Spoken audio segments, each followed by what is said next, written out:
তো আজকে ক্লাস 10 এর তোদের প্রথম অধ্যায়। তো এই যে প্রথম অধ্যায়টা করবো আমরা, সেটা হচ্ছে একচল বিশিষ্ট দ্বিঘাত সমীকরণ। তো এই একচল বিশিষ্ট যে দ্বিঘাত সমীকরণ আছে, যে পার্টটা আছে, সেই পার্টটা তোদের বেশিরভাগ অঙ্ক হচ্ছে কি মিডল টার্ম।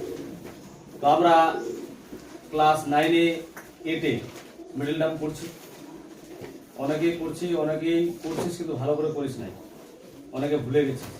কিন্তু এখানে যদি তোরা মিডল টার্ম না পারিস, তাহলে কিন্তু এই প্রথম অধ্যায়টা তোদের বৃথা হয়ে যাবে। প্রথম অধ্যায়ের জন্য তোদের কিন্তু মিডল টার্ম মাস্ট বি লাগবে। তো আমি সংক্ষেপে মিডল টার্ম সম্পর্কে একটু আলোচনা করে দেব। যারা বুঝছিস ভালো কথা, যারা বুঝিস নাই তারা ভালো করে বুঝে নিবি। তারপরে যদি কেউ না বুঝে থাকিস, ক্লাস 8 এর যখন আমি অধ্যায় করাবো মিডল টার্ম, সেখান থেকে তোদেরকে বুঝে নিতে হবে। তো আমি যতগুলা নিয়ম আছে সংক্ষেপে, খুব সংক্ষেপে আগে মিডল টার্মটা আলোচনা করব, তারপরে অধ্যায়টা ঢুকবো। তো প্রথমে একটা অঙ্ক দিয়ে আমি বুঝাচ্ছি, যদি তোরা আগে থেকে বুঝছিস। x² plus 5x plus 6 equal to 0। 0 equal to 0 দিলাম কেন? কারণ আমরা যখন এটা করছিলাম তখন কিন্তু আমরা ইকুয়াল টু 0 দিতাম না, শুধু এই সমীকরণটাই থাকতো, এটাতে আমরা মিডল টার্ম করতাম। তো মিডল টার্মের বেসিক নিয়ম কি একটু করে আলোচনা করে, অনেকের তো মনেই আছে। বেসিক নিয়ম কি আমাদের আগে জানতে হবে, কি সহগ জানতে হবে। কি জানতে হবে আমাদের? সহগ। সহগটা জানার পরে কিন্তু বিষয়টা আমাদের ক্লিয়ার হবে। আর তোদের এই যে অধ্যায় আছে, এই অধ্যায়ে কিন্তু আমাদের কি লাগবে? সহগ লাগবে। তো একটা সহগ বিষয় বলে দিই, মনে হয় এরকম আছে ax² plus bx plus c equal to 0। এখানে জানতে লাগবে আমাদের কার সহগ কোনটা হবে। দেখ, যদি তোরা বলে x² এর সহগ, x² এর সহগ কে a, x এর সহগ কে b, আর এটা হচ্ছে ধ্রুবক পদ বা x⁴ এর সহগ হচ্ছে কে c। তো আমি যখন ক্লাস এটা বুঝাইছিলাম তখন বলছিলাম সহগ মানে কি বলছিলাম, মনে আছে কারণ? সহগ মানে সঙ্গে। সহগ মানে কি? সঙ্গে। তো সহগ জিনিসটা কাকে বলা হচ্ছে? যেটার সঙ্গে যেটা থাকবে সেটা হচ্ছে সহগ। কি হয় আমাদের বল দেখি, যে অনেকে যদি ভুলে যেয়ে থাকিস তাদের জন্য বলে দিই। মনে কর আমাদেরকে যদি বলে কোথায় যেতে হবে, আমরা এখানে আছি, কি হয়েছে?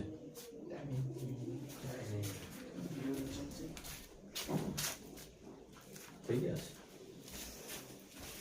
তো যদি আমাদেরকে বলে কোথাও যেতে, বললো এই অনামিকা বললো যে যা একটা কাজ আছে হেমতাতে যা।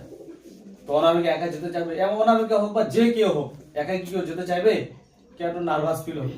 তখন কি হয়ে যায়, সঙ্গে যদি একজন কেউ যায় খুব ভালো হয়। তো বললে, কাউকে বললে অনামিকা যায়, তুমি সে চ মোর সঙ্গে চ, ঘুরে তুলে আসে, নাহলে কি হবে? তো এই যে ওর সঙ্গে নিয়ে গেল, কি ওর সঙ্গে থাকলে একটা সাহস, সেই জিনিসটাই যদি আমরা অঙ্কের ভাষায় বলি, তো সহগ মানে হচ্ছে কি সঙ্গে। তো যদি বলে x² এর সহগ, তাহলে x² এর সঙ্গে কি আছে? a, তাহলে x² এর সহগ কে a। যদি বলে x এর সহগ কে হচ্ছে b, যদি বলে ধ্রুবক পদ তাহলে কি হচ্ছে c। এটা যদি বিশ্লেষণ করে লিখি, মানে ভালো করে যদি লেখা, তাহলে কি হয়? a গুণ x² প্লাস b গুণ x⁴1, কিছু নাই মানে কি ধরা হয়? 1 ধরা হয়। x⁴ কি হচ্ছে 1 plus c into x⁴0 equal to 0। x⁴0 আমরা 9 এ করছি। কি কোন সংখ্যার পাওয়ার যদি 0 হয়, সেটার মান কত ধরা হয়? 1। মানে এখানে লেখা হয়নি কেন x⁴0? কারণ এর মান কত? 1। 1 হওয়ার জন্য এটা কি আমরা এখানে লিখি না। যদি পরীক্ষায় বা কোশ্চেনে যদি থাকে x⁴0 সহগ কত হবে, তাহলে কত বলবো? x⁴0 সহগ কত হচ্ছে c। তাহলে আমরা দেখতে পাচ্ছি x² এর সহগ কত? a, x⁴1 বা x এর সহগ কত? b, আর ধ্রুবক পদ বা x⁴0 এর সহগ কত? c। তাহলে সহগ বিষয়টা ক্লিয়ার হয়েছে। এটা কিন্তু এই পার্টের মধ্যে আছে, তোদের 4 নাম্বার পেজেই করতে হবে। তো এইবার এই অঙ্কে আসি। আমাদের যে মিডল টার্মের যেটা নিয়ম, সেই নিয়মটা হচ্ছে, মিডল টার্মের নিয়ম হচ্ছে কি, যে এখানে যে x² এর যে সহগটা আছে, x² এর যে সহগটা থাকবে সেটার সঙ্গে এই যে ধ্রুবক, এটা কি বলা হচ্ছে? ধ্রুবক পদ বলা হচ্ছে। ধ্রুবক পদ বলা হচ্ছে, সেটার সঙ্গে কি করব? গুণ করব। কি x² এর সহগের সঙ্গে ধ্রুবক পদটাই কি করতে হবে? গুণ। তাহলে এখানে বলতো x² এর সহগ কত আছে? কত আছে x² এর সহগ? কিছু আছে কি? কিছু নাই, মানে কত আছে? 1 আছে। এই 1 এর সঙ্গে 6 কে কি করব? গুণ করব। তাহলে 1 এর সঙ্গে 6 গুণ করলে কত হচ্ছে? 1 গুণ 6 মানে হচ্ছে কত? 6। তারপরের প্রসিডিউর হচ্ছে কি, যেটা গুণ করার পরে যে আমি কন্ডিশনটা পাবো, মানে যেটা গুণফলটা যেটা পাবো, সেটা লসাগু করতে হবে। সেটা কি করতে হবে? লসাগু মানে ভাঙাতে হবে। এটাকে ভাঙাই, ভাঙালে কত হবে? কত? 3 দুগুণা 6। তাহলে আমি যে 6 কে ভাঙালাম কি কি পেলাম বল দেখি 6 কে ভাঙায় একটা হচ্ছে 3 গুণ 2 6 কে ভাঙালে পাচ্ছে 3 গুণ 2 সেটা একটা হচ্ছে আর একটা কি হয় বল দেখি 6 কে ভাঙালে 6 কে 6 তাহলে এই দুটো কন্ডিশন দিয়ে তোকে অঙ্কটা করতে হবে মিডল টার্ম মানে মধ্যটাকে তুমি কি করতে হবে ভাঙাতে হবে তাহলে কি প্রসিডিউরটা করছি x স্কয়ার প্লাস এই যে মাঝের পদ কি আছে x এর সব পদ আছে 5 আছে সেই 5টাকে কি করতে হবে আমাকে ভাঙাতে হবে মানে আলাদা করতে হবে তাহলে সেটাকে যদি আলাদা করে এর পরিবর্তে দুটো অন্য অঙ্ক বসাবো অন্য অঙ্ক বা সংখ্যা বসাবো তবে কি করলাম এটাকে আলাদা করে আমি সেপারেট করলাম x 6 কি করলাম 0 এবার কোশ্চেন হচ্ছে এই জায়গাটাতে আমরা প্লাস নিব না মাইনাস নিব কি নিব মনে আছে কেন প্লাস নিব ধ্রুবক পদের সামনে প্লাস হ্যাঁ গুড যেহেতু ধ্রুবক পদের সামনে কি আছে প্লাস সেই জন্য কি নিব প্লাস যদি ধ্রুবক পদের সামনে মাইনাস থাকে তাহলে কি নিব মাইনাস যেহেতু এখানে প্লাস আছে সেই কারণে এখানে কি নিব প্লাস নিলাম প্লাস এবার এমন দুটো অঙ্ক এখানে বসাবো যার গুণফল হবে কত এই যেটা আমাদের গুণফল বেরিয়েছিল সেটা 6 আর হচ্ছে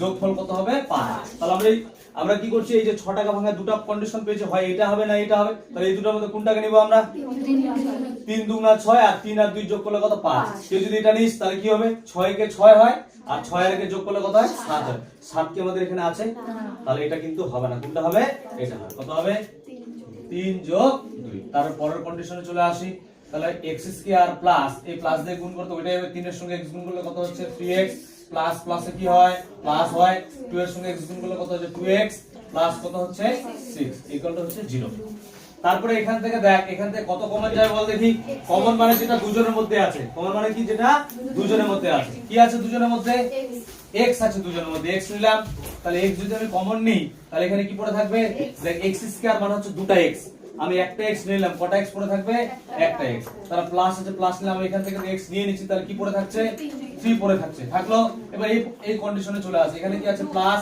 প্লাস দিলাম কমন মানে হচ্ছে কি যেটা এটা দুজনের মধ্যে আছে দেখ এখানে x আছে এখানে কি x আছে তাহলে x কি কমন হবে কিন্তু এখানে 2 আছে এখানে তো 2 নেই কিন্তু তোকে দেখতে হবে কমন মানে কিন্তু ভাগ একটা হ্যাঁ তাহলে 2 দিয়ে 6 কে ভাগ কর ভাগ যাবে কত হবে 2 দিয়ে 6 কে ভাগ করলে 2 3 6 2 যাচ্ছে তাহলে হচ্ছে x 2 নিলাম থাকছে কত x পরে প্লাস প্লাস কি হবে প্লাস 6 কে 2 দিয়ে ভাগ দিলে কত হবে 3 ইকুয়াল টু কি 0 তারপর লক্ষ্য করে একটা জিনিস দেখ এটার এটা একই চলে আসছে না তাহলে x 3 কি করব কমন নিব x 3 কমন নিলাম এখানে কি পড়ে থাকলো x আর ওদিকে কি পড়ে থাকছে এটা তো নিয়ে নিছি এখানে কি পড়ে থাকলো +2 ইকুয়াল টু কি হবে 0 এবার যদি আমরা ক্লাস 10 এ উঠে গেছে তার ক্লাস 10 এর নিয়মের মতই করতে হবে এখানে একটা কথা লিখতে হয় হ্যাঁ কি লিখতে হয় তোমাদের পরে মানে দুটি রাশির গুণফল শূন্য হলে তারা পৃথক হবে শূন্য হয় বা তাদের একটি মান অবশ্যই শূন্য হবে তাহলে আমি অত কিছু লিখছি না শর্টকাটে করছি তাহলে হয় দিয়ে কি লিখবো এটার মানও হচ্ছে 0 আর এটার মানও কি হবে 0 তাহলে x 3 ইকুয়াল টু কি হবে 0 তাহলে বাদি এটাকে সলিউশন করি x ইকুয়াল টু কত হবে এটা প্লাস আছে যদি কি হবে -3 এই যে অথবা দিলাম কত হবে x 2 ইকুয়াল টু হচ্ছে 0 বাদি লিখব x ইকুয়াল টু মাইনাস এটা প্লাস আছে যদি গেলে হবে কি মাইনাস এই যে মিডল টার্মটা করলাম কারো কোথাও অসুবিধা থাকলে বলতে পারো যে আমি এই জায়গা বুঝতে পারলাম না বুঝা গেছে কার কোনো সমস্যা আছে কি না আচ্ছা তাহলে এবারে এটা আমরা কি শিখলাম প্লাসের একটা তাহলে আমরা মাইনাসের শিখি তারপর ব্যতিক্রমগুলো শিখবো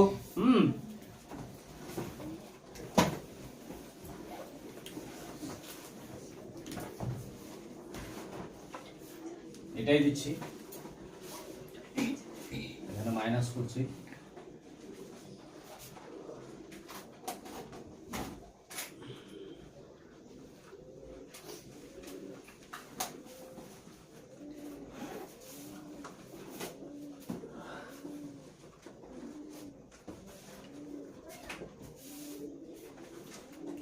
কি লিখলাম x square plus 3x minus 27 equal to হচ্ছে কি 0 তাহলে এবার কি করব আগের মতোই এই এখানে 1 আছে 1 এর সঙ্গে 27 গুণ করব তাহলে কি হবে 87 হবে তাহলে 27 লিখলাম এটাকে ভাঙালে কি কি হবে বল দেখি 3 নং 27 আবার 3 তিরকা কি হচ্ছে 9 তাহলে 27 কে ভাঙলে কি কি পাচ্ছি একটা যে 3 গুণ 3 গুণ 3 এটাকে যদি লেখা যায় আর এটা হয় কি লেখা যায় 9 গুণ 3 লেখা যায় হয় কি না আমাদের দুটো পার্ট লাগবে আর এটা কি লেখা যায় 27 একে 27 তো এটা তো আমাদের হবেই না এটা তো আমাদের প্রয়োজন পড়বে না এটা আর এটা এই দুটোর মধ্যে আমাদের কাজ করতে হবে হ্যাঁ এবার দেখ এটাকে ভাঙাই x স্কয়ার প্লাস এই 3টাকে ভাঙাবো 3টা লিখছি না যা আছে বাকি সব লিখে দিলাম এবার বলে এখানে প্লাস হবে না মাইনাস হবে কেন মাইনাস হচ্ছে শুধু মাইনাস এর সেজন্য কি হবে মাইনাস তাহলে এখানে কি দিলাম মাইনাস দিলাম দোয়ালো মাইনাস তারপরে কি এমন দুটো অঙ্ক লিখবো যাদের হচ্ছে বিয়োগফল কত হবে 3 আর গুণফল কত হবে 27। তাহলে কত কত হচ্ছে 9 3 এ 27। এবার 9 মাইনাস কি দিব 3, 9 মাইনাস 3, 9 থেকে 3 বাদ দিলে কত হচ্ছে 3 আর 9 এর সঙ্গে 3 গুণ করলে কত হচ্ছে সরি ভুলে গেল তাহলে সরি তাহলে এটাতে 6 দিটা না, আচ্ছা 6 দিলে ঠিক হচ্ছে তাহলে এবার। আচ্ছা 9 3 এ কত হচ্ছে তাহলে 27, নাহলে তো হবেই না। তাহলে 9 3 এ কত হচ্ছে 27 আর 9 থেকে 3 বাদ দিলে কত হচ্ছে 6। তারপরে দেখ কি হচ্ছে x স্কয়ার প্লাস 9 এর সঙ্গে x গুণ করলে কত হচ্ছে কত হবে 9x। এই প্লাস মাইনাসে কি হচ্ছে মাইনাস, 3 এর সঙ্গে x গুণ কত হচ্ছে 3x মাইনাস 27 ইকুয়াল টু কি 0। এবার এখানে চলে আসে, এখান থেকে কি কমন যায় বল দেখি, x কমন, x যদি কমন কি পড়ে থাকছে x প্লাস 9। এখান থেকে কত কমন যাবে, এখানে মাইনাস আছে মাইনাসের যদি এখানে প্লাস থাকতো তাহলে কি লিখতাম প্লাস এর লিখতাম, যদি এখানে মাইনাস হয় ওই জন্য কি লিখলাম মাইনাস। x আছে এখানে x না, x তো কমন যাবে না, 3 দিয়ে 27 কে ভাগ যাবে তাহলে অবশ্যই হবে। তাহলে তো ভুলে যাচ্ছে অঙ্কটা, ঠিক আছে। তাহলে 3 যদি নিই তাহলে কত হচ্ছে x আর মাইনাস মাসে কি হচ্ছে প্লাস 3 নং কত হচ্ছে 27। তাহলে দেখ এটা এটা অবশ্যই কিন্তু এক হতে হবে, নালে কিন্তু অঙ্ক ভুলে যাবে। হ্যাঁ তো এবার তারপরে দেখ x প্লাস 9 কি করব কমন নিব, x প্লাস 9 কি করলাম কমন, এখানে কি পড়ে থাকলো x মাইনাস 3 ইকুয়াল টু কি হচ্ছে 0। তার আগের মতই হয় দিয়ে কি লিখবো x প্লাস 9 ইকুয়াল টু 0, বা দিয়ে লিখবো x ইকুয়াল টু মাইনাস 9। এই পাশে অথবা দিয়ে কি লিখবো x minus 3 equal to 0, বাদ দিয়ে কি লিখবো x equal to, ঠিক আছে বুঝা গেছে? কারো কোনো কোশ্চেন? আর দুটো অঙ্ক দেখাবো, হ্যাঁ তারপর মিডল টার্ম ক্লোজ করব।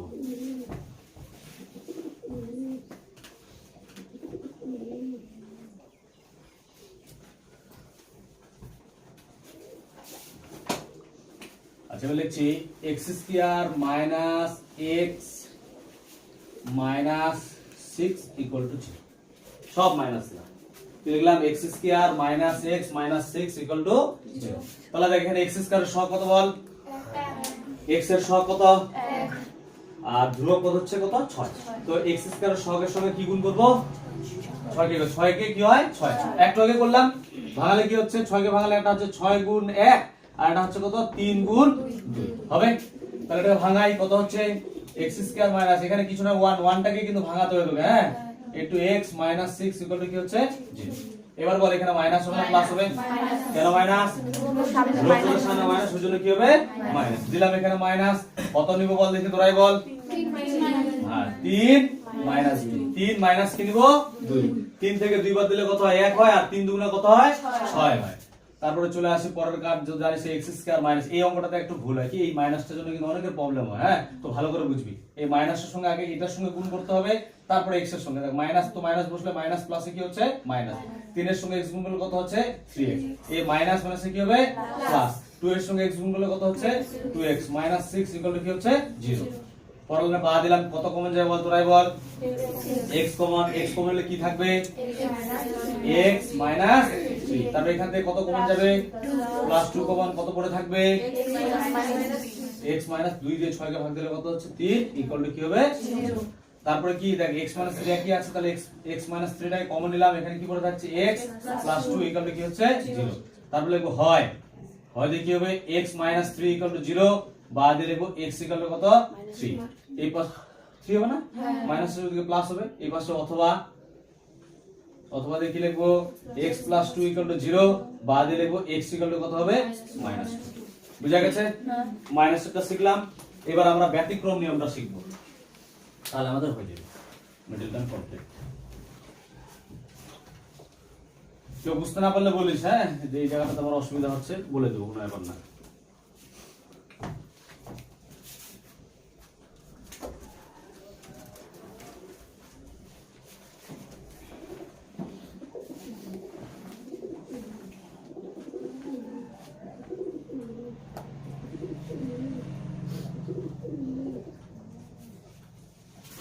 কি লিখলাম 2x square plus 7x plus 6 equal to 0, এটা করতে হবে। তো এটা করার প্রসেসটা একটু ভালো করে বুঝিস, আর তোদের বেশিরভাগ অঙ্ক কিন্তু এই টাইপেরই করতে হবে, মানে যেগুলো তোদের এই ক্লাস 10 এ আছে প্রথম অধ্যায়। তো প্রথম কাজ কি, এই 2 এর সঙ্গে কি করব, মানে x স্কয়ারের সহগের সঙ্গে ধ্রুবকটা কি করব গুণ করব, গুণ করি, তাহলে 2 গুণ কত হবে 6, তাহলে 6 দুগুণা কত হচ্ছে 12, আবার 12 কে যদি ভাঙে কি পাবো তোরাই বল? ওইটাই হবে 6 গুণ 2, লসাগু করছি এমনি দেখাচ্ছে, হ্যাঁ 6 গুণ 2 আর 12 কে ভাঙে কি হবে 4 3 12 আর একটা কি হবে, আরে একই হবে 3 4 12 একে, ঠিক আছে? আর তো হবে না এগুলা, তাহলে এই তিনটা কন্ডিশনের মধ্যে কোন একটা কন্ডিশন এখানে আমাকে অ্যাপ্লাই করতে, তাহলে আমার অঙ্কটা হয়ে যাবে। তাহলে আমি কি করলাম 2x স্কয়ার প্লাস এটাকে মিডল টার্ম যত করে মধ্যটাকে ভাঙা ওটাকে লিখছি না আমি, পাশে x আছে x দিলাম প্লাস 6 আছে দিলাম, বল এখানে প্লাস না মাইনাস? জানি আমরা একটু আগে করলাম সে ধ্রুবক পদের সামনে প্লাস থাকলে এখানে কি হবে প্লাস, দিলাম প্লাস। এবার কি করব এমন দুটো নিব যেন যোগফল কত হয় 7 আর গুণফল কত হবে 6 না 12। এখানে আছে এখন 6, কিন্তু আমাদের মাইন্ডসেট কি হবে যে আমরা 6 চিন্তা করব, কি চিন্তা করব 12, মনে মনে ভাববো এটা 6 না এটা কত 12, এই যে 2 দিয়ে 6 কে গুণ করে মনে মনে কত করতে হচ্ছে তোকে 12 ভাবতে হচ্ছে, হ্যাঁ তাহলে কত কত নিব বল 4 প্লাস 3, তারপরে আবার আগের মতই কত হচ্ছে 2x স্কয়ার প্লাস 4 এর সঙ্গে x গুণ করলে কত হচ্ছে 4x প্লাস প্লাসে প্লাস 3 এর সঙ্গে x গুণ করলে কত হচ্ছে 3x প্লাস 6 ইকুয়াল টু কি হচ্ছে 0। এবার এখান থেকে এই জায়গা কমনটা তো অনেকের প্রবলেম হয়, ভালো করে বুঝিস এখান থেকে কত কমন যায় বল দেখি তোরা বল। দেখ প্রথমে আমি এই সংখ্যাটা অঙ্কটা দেখব, দেখ 2 আছে 2 দিয়ে যদি 4 কে ভাগ যায় তাহলে কমন হবে, যদি 2 দিয়ে 4 কে না ভাগ যায় তাহলে কমন হবে না, 2 দিয়ে 4 কে ভাগ যাচ্ছে তাহলে 2 কি হবে কমন হবে। তারপরে চলে আসি আমরা x আছে এখানেও আছে x, এখানে দুইটা তাহলে একটা x নিয়ে নিলাম, তাহলে কটা x পড়ে থাকলো একটা, তাহলে প্লাস আছে প্লাস দিলাম, 2 দিয়ে 4 কে ভাগ দিলে কত 2 পড়ে থাকছে, x তো নিয়ে নিচ্ছে আর কি x থাকবে থাকবে না, তাহলে এটা থাকছে, তারপরে এখানে প্লাস আছে অবশ্যই প্লাস লিখবো, এই 3 দিয়ে 6 কে ভাগ যাবে তাহলে 3 কমন নিলাম, তাহলে কি পড়ে থাকবে x প্লাস প্লাসে প্লাস হয়, 3 দিয়ে 6 কে ভাগ দিলে কত হয় 2 হয় ইকুয়াল টু 0। তাহলে কত কমন দেখ এখানে x প্লাস 2 এখানে x প্লাস 2 আছে সেটা কমন নিচ্ছি, x প্লাস 2 হচ্ছে কমন নিলাম, আর এখানে কি পড়ে থাকছে 2x প্লাস 3 ইকুয়াল টু 0। তারপর হয় দিয়ে কি লিখবো x প্লাস 2 ইকুয়াল টু 0, বা দিয়ে লিখবো x ইকুয়াল টু কত হবে -2, এই পাশে অথবা দিয়ে কি লিখবো 2x প্লাস 3 ইকুয়াল টু 0, বা দিয়ে লিখবো 2x ইকুয়াল টু কত হবে বল প্লাস দিয়ে লিখবো -3, বা দিয়ে কি লিখবো x ইকুয়াল টু এটা গুণ আছে ওদিকে কি হবে ভাগ 3/2। এবার বলতে পারিস কারো কথা অসুবিধা থাকলে বলতে পারিস, মাইনাসটা আর বলাচ্ছেন একই বিষয়, এইভাবে আমাদের করতে হবে। বুঝা গেছে সব? কারো কোনো কোশ্চেন আছে কি? তাহলে মিডল টার্ম কিন্তু ক্লোজ, মানে আর এই বছর আর তোদের এই বেচে মানে এই বেচে মিডল টার্ম আর করাবো না, বুঝাবো না, অবশ্যই ক্লাস সেগুলো তো করাতেই হবে। তো আমি মিডল টার্মটা ক্লোজ করছি, এবার আমরা অধ্যায়ের মধ্যে ঢুকবো, মানে এই অধ্যায় যে আছে এই অধ্যায়ে যে জিনিসগুলো আমাদের লাগবে সেই জিনিসগুলো এবার আমরা করব।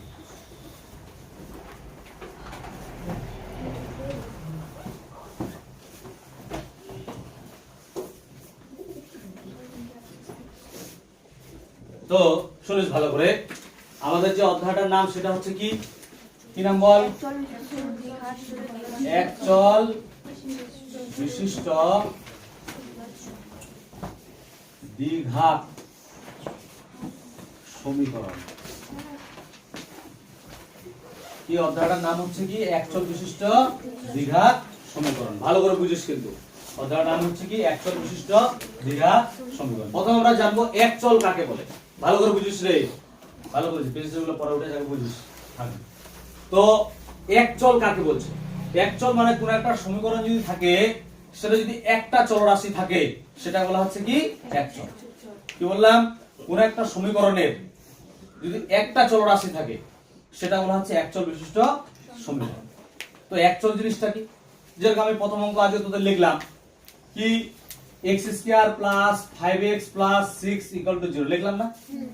চল কোনটাকে বলছে? যে চলরাশি মানে যে রাশিটার দ্বারা সমীকরণটাকে প্রকাশ করা হচ্ছে সেটা হচ্ছে চলরাশি এখানে, হ্যাঁ। তাহলে এখানে x এর দ্বারা প্রকাশ করা হচ্ছে, এই যে আমরা x এর দ্বারা প্রকাশ করছি, তো এখানে x আছে, x ছাড়া কি y আছে? শুধু x আছে, সেজন্য এটা বলা হচ্ছে কি একচল। কেন বলা হচ্ছে? x এর যদি শুধু x আছে সেজন্য বলা হচ্ছে একচল। কি বলতো দ্বিচল? তাহলে কি হতো? এরকম সমীকরণ দেখাচ্ছে, এটাই সমীকরণ দেখাচ্ছে, এটা একচল। দ্বিচল হচ্ছে কি x square plus 5xy plus 6y square equal to 0। এখানে দেখ x ও আছে আবার কি আছে y আছে, এটাকে বলা হচ্ছে কি দ্বিচল। তাহলে আমাদের কিন্তু এই মানে তোদের যে প্রথম অধ্যায়ে যে সিলেবাস আছে সেটা কিন্তু দ্বিচল নেই, সেটাতে কি আছে এক চল। মানে যতগুলো সমীকরণ থাকবে না কেন সবগুলোতে কটা চল থাকবে একটাই, শুধু x থাকলে x, y থাকলে y, z থাকলে z। তাহলে বিষয়টা বুঝতে হবে এক চল কাকে বলছে, যদি একটা চলরাশি দ্বারা কোনো সমীকরণ প্রকাশ করা হয় সেটা বলা হচ্ছে কি এক চল, আর দুটা হলে দ্বিচল, তিনটা হলে ত্রিচল। তো আমাদের ওগুলা লাগবে না, শুধু লাগবে এক চল। এবার তারপর আমাদের জানতে হবে যে দ্বিঘাত, দ্বিঘাত, দ্বি মানে কত রে, দ্বি মানে হচ্ছে কি দ্বিঘাত। তো বলে দিচ্ছে সময় কোশ্চেনটাতে বলে দিচ্ছে, তোমরা অধ্যায়টাতে বলে দিচ্ছে কি একচল বিশিষ্ট দ্বিঘাত সমীকরণ, মানে যে সমীকরণটা আমরা করব সেটার ঘাত কটা হবে দুই, সেখানে ঘাত কটা পাবো আমরা দুইটা। তাহলে একচল বিশিষ্ট দ্বিঘাত সমীকরণ, দ্বিঘাত সমীকরণ কটা ঘাত, এবার ঘাত গেল। এবার জানতে হবে সূচক যদি বলে মাত্রা, সূচক তো বুঝে যাচ্ছে, মাত্রা যদি বলে, মাত্রা জিনিসটা কি, মানে কোন একটা সমীকরণের সবচেয়ে বড় যেটা পাওয়া সেটা বলা আছে কি মাত্রা। এবার বীজ, বীজ আমরা বীজ কি জানি রে, বীজ কাকে বলে, কে কি জানিস বীজ সম্পর্কে ধারণা, ধানের বীজ নাকি রে, এগুলাই জানিস। তো ওই অঙ্কের ভাষায় বীজ বলতে হচ্ছে মানে কতগুলা সলিউশন, মানে অ্যানসার কতগুলা পাবো সেটা বলা হচ্ছে কি বীজ বলা আছে। তাহলে দ্বিঘাত সমীকরণের বীজ কটা পাবো আমরা, দুইটা বীজ পাবো। কটা বীজ পাবো, দুইটা। তাহলে একচল বিশিষ্ট দ্বিঘাত সমীকরণের ঘাত হচ্ছে কত, দুই। মাত্রা যদি বলে সেটাও কত হবে, দুই। যদি বলে বীজ বলে, বীজও কটা হবে, দুই। বুঝাল বিষয়টা। এবার এখানে চলে আসি, এই যে এটা একচল দ্বিঘাত সমীকরণ হলো, এটা কার সাপেক্ষে দ্বিঘাত হচ্ছে, কার সাপেক্ষে হচ্ছে এক্স স্কয়ার। যদি এক্স স্কয়ারটা না থাকতো তাহলে কি আর দ্বিঘাত হবে, এটা একটা একচল সমীকরণ কিন্তু দ্বিঘাত, এটা একটা সরল রেখার সমীকরণ হবে কিন্তু দ্বিঘাত না। তাহলে কার সাপেক্ষে দ্বিঘাত হচ্ছে, এক্স স্কয়ার। আমি সমীকরণটা লিখছি, আবার ওইদিকে তো আছে না, আরেকবার লিখছি এক্স স্কয়ার, আচ্ছা ওইদিকে যত আছে ওখানেই বলছি, দেখতে পাচ্ছি x square plus bx plus c equal to 0, এটাকে বিশ্লেষণ করার পর আমাদের এটা আসছে। এবার এখানে যদি এটা যদি 0 হয়ে যায়, তার মানে এর মান যদি কি হয়ে যায় 0, তাহলে কত 0 into x square plus bx plus c equal to 0, কখন, যখন a ইকুয়াল টু কত 0। তারপরে কি এটা 0 plus bx plus c equal to কি হচ্ছে 0, তাহলে কি পড়ে থাকছে bx plus c equal to কি হচ্ছে 0। এখানে কি আর স্কয়ার থাকছে, x এর সবচেয়ে বড় মান কি 2 থাকছে, থাকছে না। তাহলে এটা কি দ্বিঘাত হবে আর হবে না। তাহলে দ্বিঘাত সমীকরণ কখন বলবো, যখন x স্কয়ার বা যেটাতে হচ্ছে মানে সবচেয়ে বড় পার 2 আছে, যে চলরাশিটার মানে ঘাত যেটা 2 আছে তার সহগটা আগে অবশ্যই কি হতে হবে, নট ইকুয়াল টু 0 হতে হবে। কি হতে হবে, নট ইকুয়াল। কখন এটা হবে, মানে x square plus bx plus c equal to 0, এটা কখন দ্বিঘাত হবে, যখন, কখন, যখন হচ্ছে a নট ইকুয়াল টু কি হবে 0, অর্থাৎ মানে x স্কয়ারের যে সহগটা থাকবে সেটাকে কি হতে হবে 0 ছাড়া অন্য যে কোনো হলেই হবে, 0 হলে কিন্তু হবে না। বুঝা গেল। তাহলে আমরা এখানে কিছু নিয়ম লিখবো, তারপরে সূত্রে যাচ্ছে। আচ্ছা প্রথমে কি লিখবো, নিয়ম। লেখাপড়ার সঙ্গে তোরা লিখবি নিয়ম।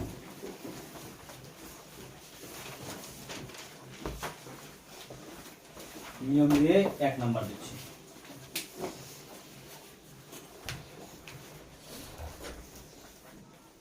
বুঝলি? তো প্রথম যেটা লিখবো, মানে এগুলো সংখ্যা আমি লিখছি না, যে একচল মানে কেন বলছি, একটা চলরাশি দ্বারা প্রকাশ করে যে সময় সেটা একটা আছে লিখে দিই। কোন সমীকরণকে, কোন সমীকরণকে একটি চলরাশি দ্বারা প্রকাশ করলে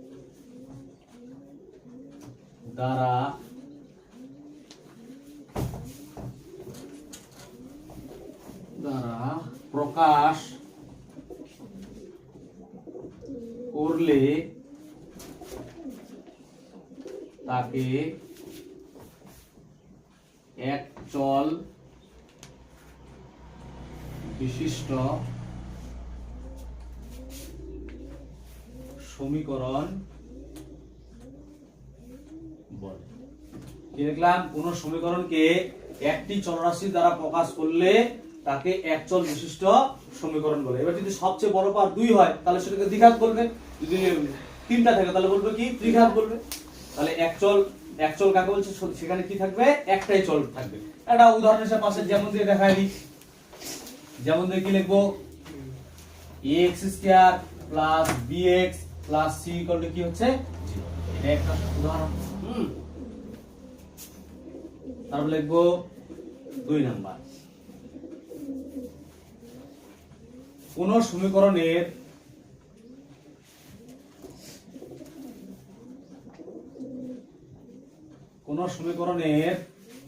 চলের সবচেয়ে বড় সূচক, সূচক জানিস কিনা রে? সূচক মানে কিন্তু পাওয়ার, ইংরেজিতে বলা পাওয়ার, বাংলা বলা কি সূচক। সূচক 2 হলে তাকে দ্বিঘাত সমীকরণ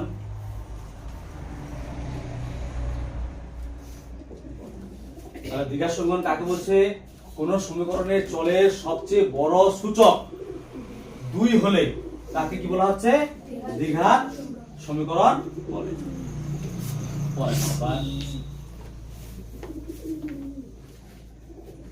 দ্বিঘাত সমীকরণের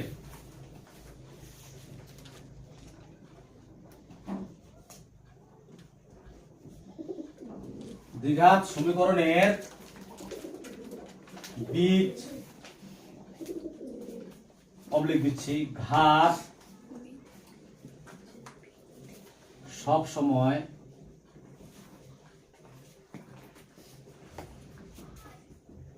দুই হয়। কি লিখলাম? দ্বিঘাত সমীকরণ বীজ অবলিক ঘাত সবসময় কত হবে? 2 হবে। মানে তোকে বলে দ্বিঘাত সমীকরণ ঘাত কটা? 2। দ্বিঘাত সমীকরণ বীজ কটা? 2। যেটা বলবো অ্যান্সার কত হবে? 2। পরের কন্ডিশন দিয়ে লিখবো, ডট দিচ্ছি আমি, দ্বিঘাত সমীকরণের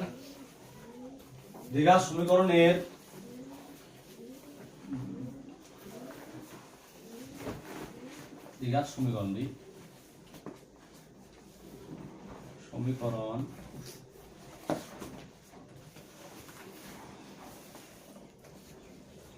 x স্কয়ার এর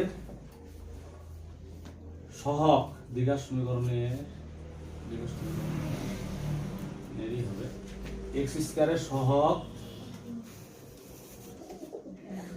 0 হলে দ্বিঘাত হবে। কি লিখলাম? দ্বিঘাত সমীকরণের x স্কয়ার সহগ 0 হলে দ্বিঘাত হবে না। যদি x স্কয়ার মানে সহগটা যদি x স্কয়ার সহগ যেটাই থাকুক না কেন সেটা যদি 0 হয়ে যায় তাহলে কি হবে না? দ্বিঘাত হবে না। পরের নাম্বার, আচ্ছা এটা যে শুধু বলা হয়নি একটু শুনে নিস। কোন একটা দ্বিঘাত সমীকরণ আছে, এরকম একটা সমীকরণ দেওয়া আছে x square plus bx plus c যেটা হলো দ্বিঘাত হবে। কিন্তু চলের কোন চলরাশি আছে, সেই চলরাশির কারো একজনের সূচক দেখা গেল কি হয়ে গেল? ঋণাত্মক হয়ে গেল। কি হয়ে গেল? ঋণাত্মক। তাহলে কিন্তু সেটা আর দ্বিঘাত হবে না। বা এরকম একটা সমীকরণ হতে পারে যে ax স্কয়ার প্লাস bx এর পর হচ্ছে 2/3 প্লাস c = 0। এটা কিন্তু আর হবে না। তাহলে কোন কোন ক্ষেত্রে দ্বিঘাত হবে না? যখন কোন একটা সমীকরণের কোন একটা চলের মানে চলের কারো একটা সূচক যদি কি হয়ে যায়? ভগ্নাংশ বা ঋণাত্মক হয়ে যায় তাহলে কিন্তু দ্বিঘাত হবে না। তাহলে ওটা লিখে নি, এটা উদাহরণটা দেব। কোন সমীকরণের চলের সূচক ঋণাত্মক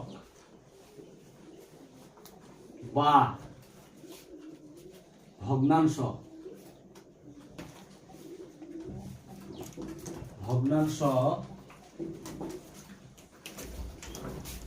হলে কি লিখলাম? কোন সমীকরণের চলের সূচক ঋণাত্মক বা ভগ্নাংশ হলে কি হবে না? দ্বিঘাত সমীকরণ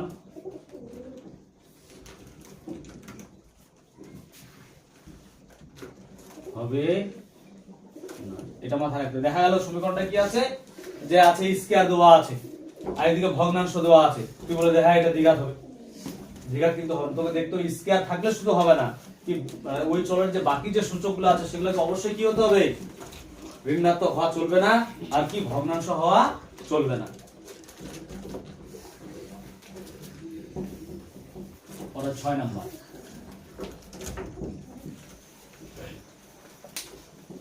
হয়েছে? সবার এটা হয়েছে? তাহলে আমরা কি কি জানলাম? এক জানলাম হচ্ছে একচল বিশিষ্ট দ্বিঘাত সমীকরণ কাকে বলছে। তারপর জানলাম এই যে দ্বিঘাত সমীকরণের কটা সূত্র থাকে, দুইটা। সবচেয়ে বড় পাওয়ার কত হতে হবে? 2 হতে হবে। আর ঘাত বা বীজ কত হতে হবে? 2 হতে হবে। তারপর হচ্ছে যে যদি x স্কয়ারের সহগটা যদি শূন্য হয়ে যায় তাহলে কি হবে? দ্বিঘাত হবে না। তারপরে কি জানলাম যে কোন একটা চলরাশি আছে, দ্বিঘাতেই মনে করা আছে, স্কয়ারই আছে, কিন্তু ওর যদি বাকি যে চলরাশি আছে তার যদি পাওয়ারটা কি হয়? ঋণাত্মক হয়, তাহলে সেটা কি? দ্বিঘাত হবে না। এই কন্ডিশনগুলো হচ্ছে আমাদের দ্বিঘাত সমীকরণের মোটামুটি কন্ডিশন। এবার আমাদের জানতে লাগবে কিছু পুরাতন জিনিস, যে জিনিসগুলো আমাদের এখানে কিন্তু কাজে লাগবে, যেগুলো আমরা আগে অতীতেই অনেক করছি। সেটা হচ্ছে প্রথম টপিক যেটা বলি, স্রোতের অনুকূল আর প্রতিকূল। মনে আছে অনুকূল কাকে বলছে? অনুকূল কাকে বলা হচ্ছে? স্রোতের দিকেই যদি যায় সেটা হচ্ছে কি? অনুকূল। আর প্রতিকূল? স্রোতের উল্টা দিকে চলে যাবে। আচ্ছা, আর এই যে আমরা যে অঙ্কগুলো করব, এই অঙ্কগুলো মানে আমরা 9এও যেগুলো অঙ্ক করছি, সলভ করছি, বা এখনো যেগুলো 10 এ যেগুলো করব, সেখানে নৌকার গতিবেগ বেশি হয় না স্রোতের বেগ বেশি হয়? কার বেগ বেশি হয়? স্রোতের। সবার এটা ধারণা আছে না আর কোনো অন্য কোনো কিছু করবি? শুনিস, মনে করো যে আমাদের এখানেই চিন্তা কর যে বিষ্ণুপুর নদীটা দেখছি সবাই, জলটা ওই দিক থেকে আসছে। যদি জলটা যেদিক থেকে আসছে সেদিকেই যদি আমি নৌকা, মনে করি এদিকে বাংলাদেশ থেকে আমাদের বিষ্ণুপুর থেকে রায়গঞ্জের দিকে যাচ্ছে জলটা, এবার নৌকাটা যদি আমি বিষ্ণুপুর ঘাট থেকে রায়গঞ্জের দিকে নিয়ে যাই, সেটা কি হচ্ছে তাহলে? অনুকূল। এবার তোকে বললো যে এখানে বিষ্ণুপুরের যে ঘাটটা আছে সেখান থেকে, মানে এখন তো জল নেই, যখন জল হবে সেখান থেকে তো বাংলাদেশের দিকে কিছুটা যেতে হবে, বর্ডারের পাশে যেতে হবে। এবার তোর যদি নৌকাটার বেগ যদি কম হয়, স্রোতটার বেগ যদি বেশি হয়, তাহলে তুই নৌকাটাকে নিয়ে যেতে পারবি? যাওয়া যাবে? কি হবে? তুই নৌকাটা নিয়ে এসো, স্রোতের বেগটা মনে কর নৌকাটার থেকে বেশি, তাহলে কি হবে? নৌকাটা একদম ঠেলে পিছনের দিকে নিয়ে চলে যাবে। তাহলে এই অঙ্কগুলো যখন করবো মাথায় রাখবো, আমার দুটো অঙ্ক আছে এখানে বেশি নেই প্রথম অধ্যায়ে, তখন অবশ্যই কি করতে হবে, কি মানে কার গতিবেগ বেশি হবে? কার গতিবেগ বেশি হবে? নৌকার, স্রোতের কিন্তু না। কার গতিবেগ বেশি হবে? নৌকার গতিবেগ বেশি হবে। তাহলে এটা নিয়ে স্রোতের অনুকূল প্রতিকূল লিখে নিই। পরের নাম্বার দিয়ে লিখছি স্রোতে, শর্টকাট লিখবো না বড় করে লিখবো? বড় করে। স্রোতের দিকে নৌকা গেলে সেই গতিবেগটাকে অনুকূলের গতি, নাকি না আরো একটু বড় করবো? স্রোতের দিকে নৌকা গেলে সেই গতিবেগটা অনুকূল গতিবেগ বলা হয়, নাকি রে? আচ্ছা, স্রোতের দিকে নৌকা গেলে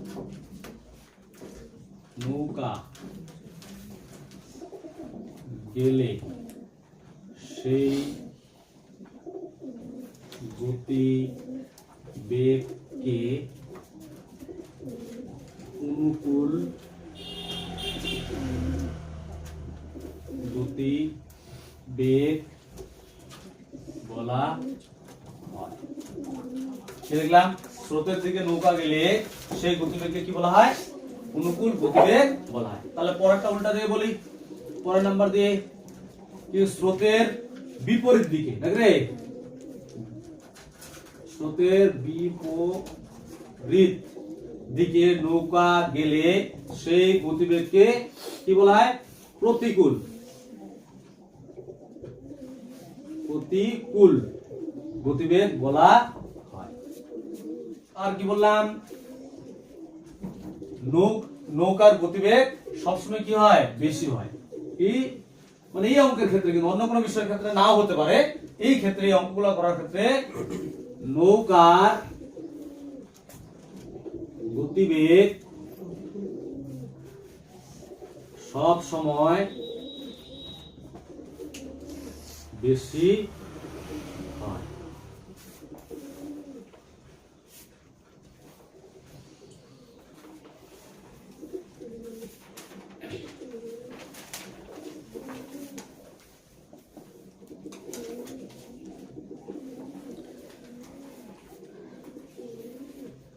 আচ্ছা, এবার যে জিনিসটা জানবো, তোদের এখানে যদি কোশ্চেন বলে যে দ্বিঘাত সমীকরণের সমাধান আমরা কি করে করব,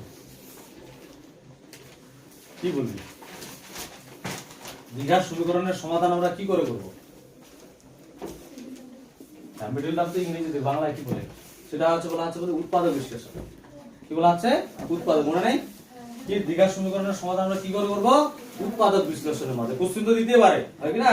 সব এগুলা আমি লেখার উদ্দেশ্য হচ্ছে কি, পরীক্ষা তো দেখ মাধ্যমিকে যে কোশ্চেনটা হয় কি না, শর্ট কোশ্চেনটা বিশেষ করে বই থেকে খুব কম দেয়। মানে তুই কতটা জানিস তারপর ডিপেন্ড করে কিন্তু কোশ্চেন। এই জিনিসগুলো যদি না জানিস তাহলে ডাইরেক্ট মনে কর কটা সূত্র লেখা দিলাম, অঙ্ক শুরু করে দিলাম, তাহলে বিষয়টা কিন্তু ক্লিয়ার হবে না। এটাকে ভালো করে পড়তে হবে, জানতে হবে, তারপরে কিন্তু হবে। আজকে যে জিনিসগুলো আমি লেখাচ্ছি, বলছি, এগুলা কিন্তু সবগুলা দেখে আসতে হবে। এরপরে দিন আমি এগুলো ধরবো, তারপরে শুরু করব। সূত্র তো এখনো শুরুই করে না, সূত্র অনেকগুলো আছে। ওল্ড আছে সূত্র, নিউ আছে সূত্র, তাহলে শুরু হয়নি এখনো, শুরু হবে। এখানকার বিশেষ সূত্র নেই, যা সূত্র আছে সব আগেকার সূত্র আছে। আমি ধরবো, তোদের কেমন মনে আছে। তাহলে দ্বিঘাত সমীকরণের সমাধান কি করে করা হয়? দ্বিঘাত সমীকরণের সমাধান উৎপাদক বা শ্রীধর, নাম শুনি রে, শ্রীধর আচার্যের সূত্রের সাহায্যে করা হয়। কি লিখলাম? দ্বিঘাত সমীকরণের সমাধান উৎপাদক বা শ্রীধর আচার্যের সূত্রের সাহায্যে করা হয়। বুঝা গেল? সমাধানটা কি? দুটো। শ্রীধর আচার্য পরে যখন বলবো তখন বুঝিয়ে দিব বিষয়টা। তাহলে দ্বিঘাত সমীকরণ যে আমরা সমাধানটা করে যেটা করলাম, আমরা দেখালাম, প্রথম অঙ্ক দেখালাম, মিডল টার্ম দেখালাম কি না, সেটা কি বলা হয়? উৎপাদক বা হচ্ছে শ্রীধর আচার্যের সূত্রের সাহায্যে করা হয়। হয়েছে সবার লেখা?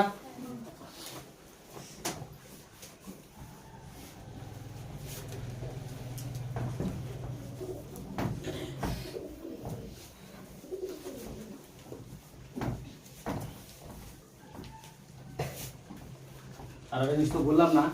আচ্ছা, নৌকার অনুকূলের যখন গতিবেগ হয় তখন হচ্ছে কি হয় রে? ওটা তো বলা হয়নি, তার পরটা বলে দিলাম। যখন অনুকূল হয় তখন গতিবেগটা কি হয়? প্লাস না মাইনাস? তাহলে লিখতে হবে। তাহলে এর পরের নাম্বার হচ্ছে 10 নাম্বার। স্রোতের অনুকূলে গতিবেগটি বৃদ্ধি পায় বা প্লাস হয়, নাকি রে?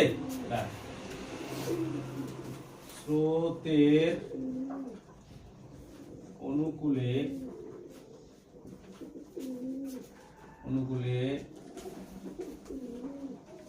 নৌকার গতিবেগ কি হয়? বৃদ্ধি পায়। তারপর নাম্বার দেখি লিখবো স্রোতের প্রতিকূলে নৌকার গতিবেগ কি হয় রে? হ্রাস পায়।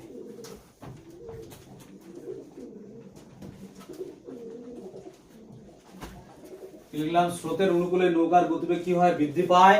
আর স্রোতের প্রতিকূলে নৌকার গতিবেগ কি হয়? হ্রাস পায়।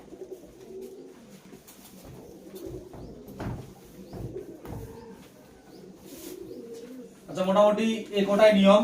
আর যদি আসে পরে তো দেখবো, ওটা লিখে দেবো। অল্প একটু জায়গা ফাঁকা রাখিস, 2-3 লাইন লেখার মতো। এবার আমরা চলে আসি সূত্রে, চলে আসি।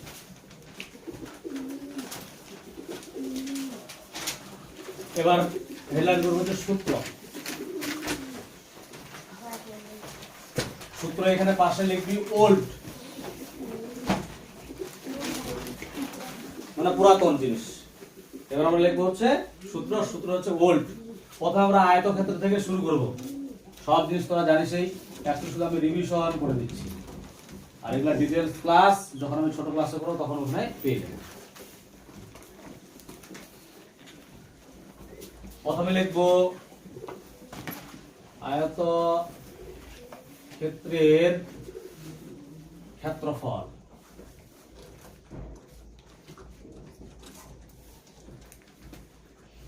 ক্ষেত্রফল বানান ঠিক আছে রে? ভুলে গেছি। ঠিক আছে, ক্ষেত্রফল কি সূত্রটা বল? তোরাই বল।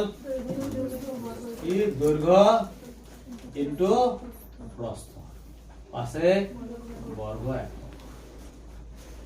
তারপর 2 নাম্বার দিচ্ছি আয়তক্ষেত্রের পরিধি বা পরিসীমা, একই জিনিস, এগুলো বোঝার কিছু নেই।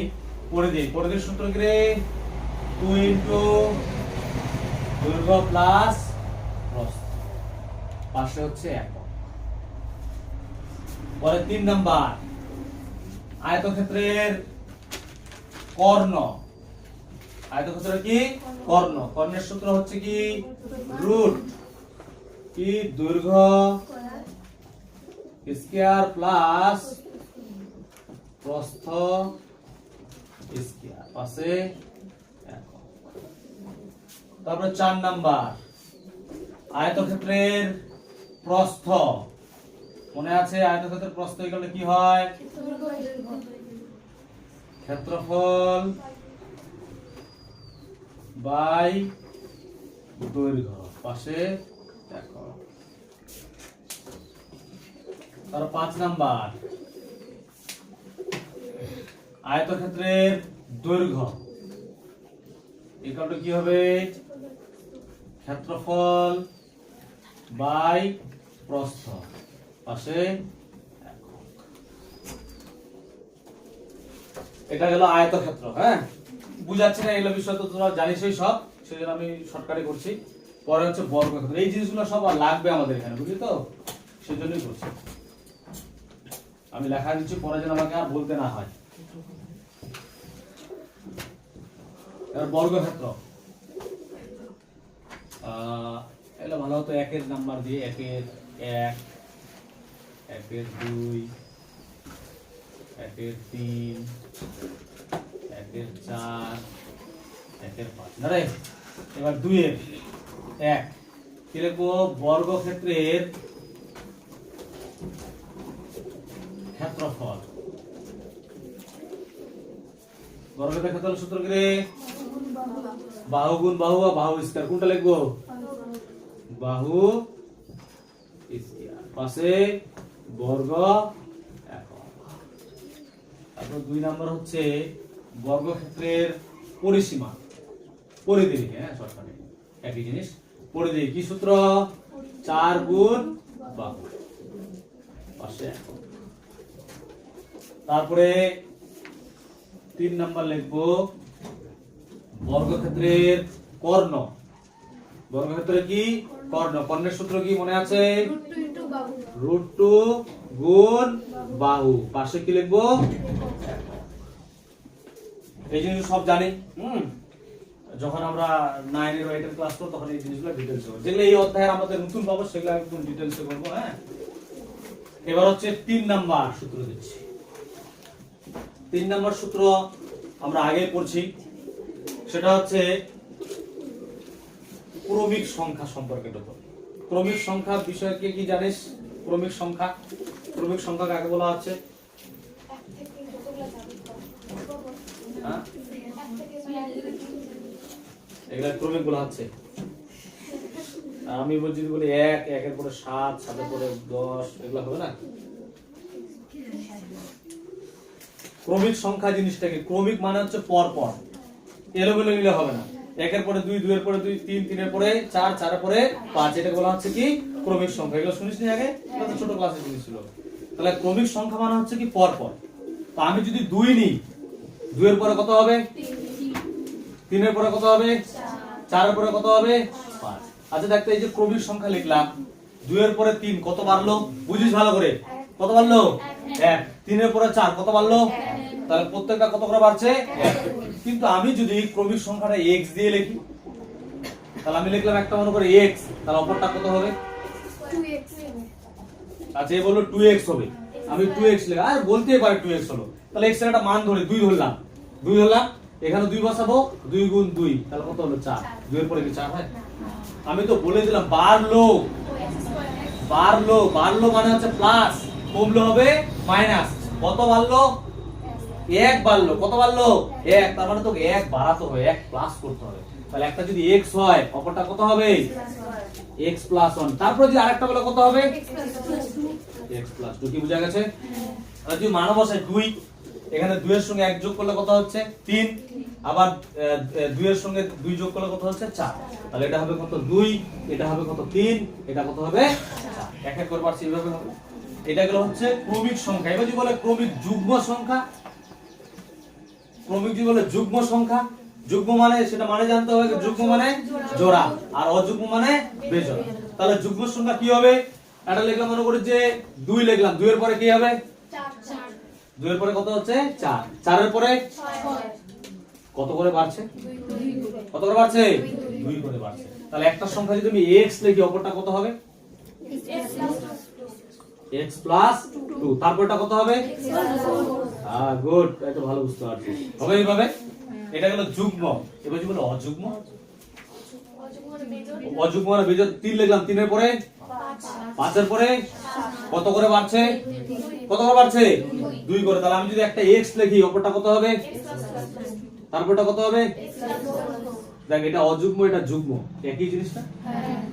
তাহলে আলাদা করে লেখার দরকার নেই, আমরা একসঙ্গে লিখে নেব। যুগ্ম বা অযুগ্ম যেটা থাকবে না কেন, প্রথম যে x হয়, তারপরটা কত? x + 2, তারপরটা কত হবে? x + 4। তো অত কিছু লাগবে না, এই দুটো হলেই যথেষ্ট। তো সিলেবাসে যেটা আছে সেটাই। এখানেও এত কিছু দরকার না, এটা লিখে দেব। তাহলে লিখবো 3টি, মানে 3 নাম্বার দিবে, হ্যাঁ, 3টি ক্রমিক সংখ্যা হবে। কি কি হবে? x, x + 1, হচ্ছে x + 2। এটা ক্রমিকের ক্ষেত্রে পাশে ব্র্যাকেটের মধ্যে লিখে নিতে পারিস। 2 3 4 দিয়ে দিলাম, পাশে উদাহরণ হিসেবে দিয়ে দিলাম। কত? 2 3 4। এবার তারা বললো তোকে 3টি ক্রমিক যুগ্ম বা অযুগ্ম, যুগ্ম বা অযুগ্ম সংখ্যা হবে। কি কি হবে? একটা হবে x, x এর পরে কত হবে? x + 2, তারপরে কত হবে? x + 4। লিখলাম 3টি যুগ্ম হলো এটা হবে, অযুগ্ম হলো এটা হবে। এই জিনিসগুলা হবে।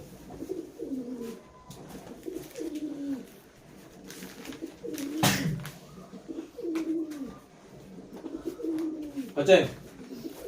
তারপরে আমাদের যেটা জানবো পরের সূত্র 5 নাম্বার, সেটা হচ্ছে সময় বার করার সূত্র। সময় বার করার সূত্রটা মনে আছে? সময় ইকুয়াল টু কি হয়?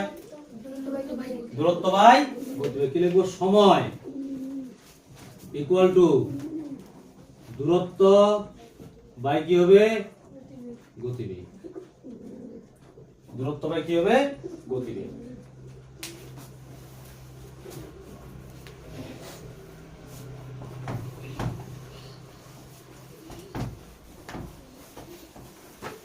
এবার দেখি কার কার মনে আছে। কত নাম্বার? 6 নাম্বার।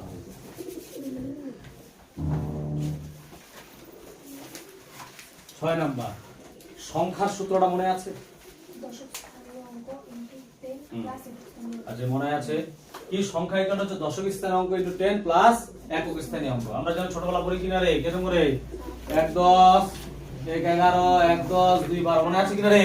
তাহলে উচ্চারণ কি করে? 1 10 2 12। তার মানে কত হচ্ছে? 1 এর সঙ্গে 10 10 যোগ 2, তারপরে কত হয়? 12। এটাই কিন্তু সংখ্যার সূত্র। তাই উল্টা দিক থেকে আমরা করি। এটা হচ্ছে একক স্থানীয় অঙ্ক, এটা হচ্ছে কি দশক স্থানীয় অঙ্ক। তাহলে সংখ্যার সূত্রটা হচ্ছে কি? সংখ্যা ইকুয়াল টু দশক স্থানীয় অঙ্ক গুণ 10 প্লাস একক স্থানীয় অঙ্ক। আর অঙ্ক আর সংখ্যার মধ্যে ডিফারেন্স জানিস রে? এটা বললাম, অঙ্ক আর সংখ্যা কি জিনিসটা? হ্যাঁ, কি 1 থেকে 9 অবধি যেটা হচ্ছে সেটা হচ্ছে কি অঙ্ক, মানে এক কথা ডবল বা 2 এর বেশি জন সংখ্যা মানে অঙ্ক একসঙ্গে থাকবে, সেটা বলা হচ্ছে কি সংখ্যা। 10 থেকে শুরু করে যতগুলো আছে পরে সবগুলা কি হবে? কি হবে? সবগুলাই সংখ্যা। সব একটা ওল্ড সূত্র, কিন্তু ওই জন্য আমি একটু স্পিডে দিচ্ছি। হ্যাঁ, নিউ সূত্র এখনো যায়নি। এটা উদাহরণটা লিখে নিতে পারিস। তারপর আমরা জানবো সমকোণী ত্রিভুজের ক্ষেত্রফল। মনে আছে? সমকোণী ত্রিভুজের ক্ষেত্রফল হাফ ইনটু ভূমি ইনটু উচ্চতা। কি লিখবো? সমকোণী ত্রিভুজের ক্ষেত্রফল ইকুয়াল টু কি হবে? হাফ ইনটু ভূমি ইন্টু উচ্চতা আছে বর্গ সমকোণী জানিস কিনা ছবিটা কেমন বোঝার জন্য ছবিটা আট করে নিতে পারিস। এই যেটা হচ্ছে সমকোণী ত্রিভুজ যার একটা কোণ অবশ্যই কত হতে হবে 90 ডিগ্রি হতে হবে। হ্যাঁ এই বিসি এটা হচ্ছে ভূমি এটা হচ্ছে উচ্চতা এটা হচ্ছে সমকোণী ত্রিভুজ জন্য লিখে নিতে পারিস। তাহলে আমাদের কি গেল আয়তক্ষেত্র গেল বর্গক্ষেত্র গেল আর রম্বস টম্বস এগুলো তো লাগবে না। তারপর হচ্ছে সংখ্যা জানলাম অনুকূল প্রতিকূল তো জানছি আর অংশ তো জানিসই অংশ কিন্তু বললাম না ওটা ছোটবেলা জিনিসের জন্য কিন্তু স্কিপ করে গেছি। বড় জিনিসকে কত অংশ ধরা হয় এক অংশ ওই জন্য কিন্তু আমি লেখালাম না ওটা লাগবে ওটা জিনিসও লাগবে। তো এই যে আমাদের এই জিনিসগুলো হলো মোটামুটি প্রায় শেষ ওল্ড জিনিস যেগুলো আছে এই ওল্ড জিনিস কিন্তু টোটাল আমাদের কমপ্লিট হয়ে গেল। হ্যাঁ নিউ জিনিস আছে এবার ওল্ড প্রথমে যে আমার পার্টটা আছে প্রথম 1 1.1 1.2 1.3 1.4 এগুলো সব হচ্ছে আমাদের ওল্ড জিনিস। পুরাতন যে জিনিসগুলো আছে সেই পুরাতন জিনিসের উপর ডিপেন্ড করেই কিন্তু সব সূত্রগুলো আমাদের এখানে আছে মানে সব অঙ্কগুলো এইভাবেই করতে হবে। শুধু শেষের যে পার্টটা আছে 29 পেজ আর 30 পেজ সেই পেজে যে অঙ্কগুলো আছে সেই অঙ্কগুলাই বিশেষ করে আমাদের 10 এর যে সূত্রগুলো সেই সূত্রগুলো কাজে দিবে। তো এই সূত্রগুলো যেগুলো আমি লিখলাম সূত্র নিয়ম যেগুলো লিখলাম এগুলো কিন্তু একদম সবকিছু ভালো করে করতে হবে। করার পরে বাড়িতে যার যার মনে হয় একটু মিডল টার্মের প্রবলেম আছে বাড়ি থেকে মিডল টার্মটা একটু ভালো করে দেখে নিবি যে আমার মানে পুরানো তো খাতা আছে 8 এর হোক বা 9 এর খাতা হোক সেখান থেকে এই জিনিসগুলো সবগুলো দেখে নিবি দেখে নিয়ে তাহলে সকলে কিন্তু তোদের হয়ে যাবে। তারপর আমরা অঙ্ক শুরু করবো ফটাফট সব অঙ্কগুলা হয়ে যাবে বুঝলে। এই হচ্ছে তোদের আজকের অবধি অঙ্ক থাকছে প্রথম দিন বেশি করাবো না হ্যাঁ এরপর দিন বেশি করে করাবো বুঝলে।